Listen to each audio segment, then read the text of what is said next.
ಚಲೋ ಮಳೆ ಬಂದಿದೆ, ಆದರೆ ಗ್ರೌಂಡ್ ಏನು ಹಾಳಾಗಿಲ್ಲ, ಓಡ್ಬೋದು. 2 ಕಿಲೋಮೀಟರ್ ರನ್ನಿಂಗ್ ಮುಗಿಸ್ಕೊಂಡು ಸ್ವಲ್ಪ ಹೊತ್ತು ಫ್ರೀ ಅಪ್ ಎಕ್ಸಸೈಸ್ಗಳನ್ನ ಮಾಡಿಕೊಂಡು ಪುಷಪ್ ಶುರು ಮಾಡಿದೆ.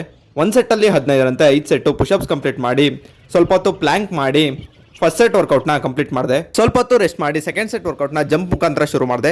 ಜಂಪ್ ಮುಗಿಸ್ಕೊಂಡು 1 ಸೆಟ್ಟಲ್ಲಿ 25ರಂತೆ 4 ಸೆಟ್ಟು ಈ ಥರ ಲೋಯರ್ ಅಬ್ಡಮನ್ಗೆ ಎಕ್ಸಸೈಸ್ ಮಾಡಿ ಇಟ್ಕೆ ತಗೊಂಡು ಕೋರ್ಗೋಸ್ಕರ ಈ ಥರ 1 ಸೆಟ್ಟಲ್ಲಿ 50ರಂತೆ 4 ಸೆಟ್ಟು ಎಕ್ಸಸೈಸ್ ಮಾಡಿ ಸ್ವಲ್ಪ ಹೊತ್ತು ಎಲ್ ಸಿಟ್ ಟ್ರೈ ಮಾಡಿದೆ. ನೆನ್ನೆ ಮಾಡಿ ಸಿಟಪ್ಸು ಬಸ್ಕಿಯಿಂದ ಇವತ್ತು ಎಲ್ ಸಿಟ್ಟು ಸರಿ ಆಗಲೇ ಇಲ್ಲ.